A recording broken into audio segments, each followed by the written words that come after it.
Shalom à tous. Shalom à tous. Nous continuons les cours sur les lois qui concernent le Chol HaMoed. Chol HaMoed, ce sont les jours de demi-fête. Mais il ne faut pas oublier, certaines personnes diront c'est Chol HaMoed, d'autres diront c'est Chol HaMoed. Ce sont les jours profanes, mais de la fête. On reste dans l'ambiance de la fête. Et on a vu déjà le cours précédent qu'il faut faire attention à ses habits, il faut faire attention de manger, respectablement, de façon à respecter la fête. Et même, Kadosh Baruch on a expliqué que le Moed a été donné dans le but de se donner à l'étude de la Torah et s'investir dans l'étude de la Torah. Mais en effet, pendant les jours de Moed, il y a certains interdits. Donc, on va voir plusieurs interdits ensemble. Un des interdits est de laver son linge. Il est interdit de laver son linge, que ce soit en machine, que ce soit à la main. Même de donner un goy pendant Chol HaMoed va être interdit. Par contre, il est tout à fait permis de laver les habits des enfants de jeune âge, c'est-à-dire à partir de moins de 6 ans, de façon à ce qu'ils puissent s'habiller pendant Chol HaMoed. Bien sûr, une mère de famille ne va pas préparer les habits pour le rentrée de la fête, mais si des enfants n'ont pas assez d'habits, se salissent tellement souvent, on n'a pas une quantité d'habits, ou après ça va faire énormément de travail, une personne a la possibilité, une femme aura la possibilité, le mari aussi, il n'est pas patour, mais en général, la femme s'occupe de ça, de laver les habits de ces jeunes enfants qui se salissent souvent dans le but de s'habiller, encore une fois, pendant les jours de Chol HaMoed. Si pendant Chol HaMoed, j'ai un habit qui se tache, j'ai une chemise qui va se tacher, on aura le droit de nettoyer l'endroit taché. On n'aura pas le droit de nettoyer l'habit dans son entier, mais l'endroit qui est taché, on aura le droit de passer au savon de façon à enlever cette tache avec un produit. Ça sera permis parce que ça s'appelle pas véritablement nettoyer, parce que nettoyer c'est par rapport à l'habit entier, parce que c'est ça le décret des Chachamim. Donc il sera permis de nettoyer uniquement la tache, l'endroit de la tache. On a le droit de cirer ses chaussures pendant Chol HaMoed. Cirer ses chaussures, encore une fois, des chaussures qu'on va utiliser pour pouvoir honorer la fête. Il n'y a aucun problème de cirer les chaussures et aussi, bien sûr, de nettoyer la maison. On n'a aucun problème de nettoyer la maison, de nettoyer les vitres, d'essorer, etc., dans le but que le sol devienne propre. Tout ça a été permis. Il est permis aussi de repasser pendant le Moed pour le besoin de la fête. Mais une personne qui travaille dans le repassage ou qui travaille dans le lavage, laverie, etc., bien sûr, tout sera interdit. Au sujet de l'écriture, alors, il est c'est un sujet vaste, mais nous allons essayer d'expliquer qu'est-ce qui est permis, qu'est-ce qui est interdit.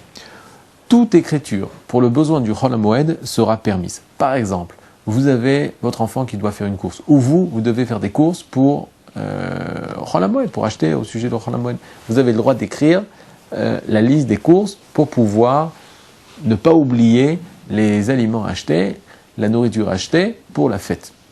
Il y en a qui vont être marmires et d'écrire de façon oblique, diagonale, de façon à faire un chinouille, un changement dans la façon d'écriture, mais Keikaron, de façon simple, il est possible d'écrire dans le besoin du Moed. Il sera permis d'écrire un chèque, de signer un chèque pendant le Moed, si à condition, et seulement si, on achète un ustensile, on achète un objet, qu'on a l'utilisation pendant le Chol HaMoed.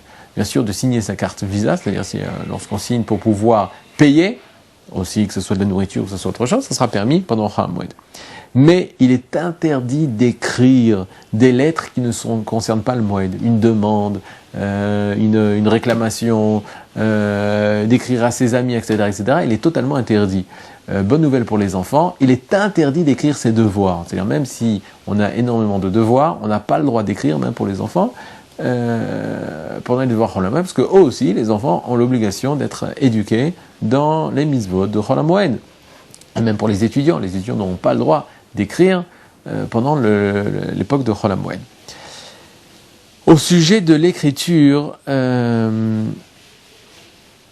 de l'ordinateur, on a un problème par rapport à l'enregistrement en mémoire. Parce que l'enregistrement en mémoire sera considéré comme une écriture. Donc, des recherches sur Internet seront faites, mais lorsque nous demanderons à l'ordinateur d'écrire et de conserver ça en mémoire, cela posera un problème. Si c'est en rapport avec le Moed, il est bien entendu que nous avons le droit d'enregistrer des fichiers écrits, que nous avons le droit d'écrire sur l'ordinateur, d'imprimer aussi, mais à condition que c'est en rapport avec la fête. Le Rav Ovadia Yosef permet de prendre des photos pendant le Chol HaMoed, même si c'est une impression. On a le droit de prendre des photos pendant le Chol HaMoed, puisque ça fait partie de la simra du Chag. Maintenant, est-il possible de développer les photos? Alors là aussi, c'est permis à condition qu'on en profite pendant le Chol HaMoed. Il sera permis de faire un travail à condition que l'on ait besoin du résultat pour la fête ou pour le Chol HaMoed. Et que l'action peut être réalisée par n'importe qui et qu'elle soit faite et qu'elle ne doit pas faire appel à un spécialiste. On a ce qui s'appelle le travail d'un spécialiste. Par exemple, un couturier qui sait faire une certaine couture sur un habit. Si c'est un travail qui est réservé à un spécialiste, il sera interdit de le faire pendant le Moed, même si c'est pour le besoin du Moed, de la fête. Mais par contre, si c'est juste mettre un bouton, aujourd'hui je pense que tout le monde sait coudre un bouton qui est tombé et que tu as besoin de cet habit pour le Chol HaMoed, étant donné que c'est pas un massé ouman, c'est pas un acte d'un spécialiste, c'est pas l'acte d'un artisan spécialisé dans ce travail qui le fait, on aura le droit de le faire pendant le Moed. Il est interdit de donner ses chaussures à un cordonnier pour les réparer pendant le Chol HaMoed. Il est interdit de réparer son portable pendant le Chol HaMoed. Il est interdit de faire des travaux dans son jardin. Il est interdit de visiter et d'acheter une maison pendant le Chol HaMoed. Il est interdit de prendre des cours de conduite pendant le Chol HaMoed. Il est interdit de vendre ou d'acheter des choses qui n'ont rien à voir avec le Chol HaMoed. Il est interdit bien sûr de déménager.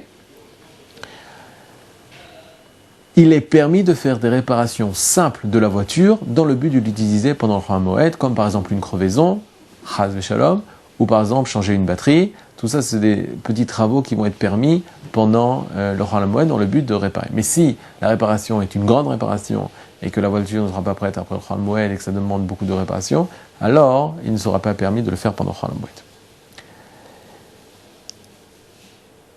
Maintenant, tout ce qu'on a dit est vrai, mais dans un cas, il faut faire très attention. Si on a un problème, quel qu'il soit, et qui entraîne une perte financière importante, alors il faudra demander conseil à un rav. C'est-à-dire, je vous donne un exemple, si je n'écris pas à cette personne, alors je vais perdre beaucoup d'argent, alors dans certains cas, il faut poser la question à un posek, à un rav posek, peut-être la chose va être permise. Donc ne soyez pas étonnés si on vous dit, moi un jour j'ai eu un rav qui m'a permis d'écrire. Pourquoi? Parce que si j'avais pas écrit, alors j'aurais dû payer une amende de 10 000 shekels. Alors bien sûr, dans ce cas-là, sûrement le rav a pu permettre. Mais chaque mikri le goufo, chaque cas selon sa situation. Pourquoi? Parce qu'on parle d'un manque véritable, pas d'un manque à gagner. Donc il faut faire très attention, et même à ce niveau-là, tout ce qui est en rapport avec les pertes financières, il faut poser la question à un rav. Sheniske, les yamim tovim. Chag sameach.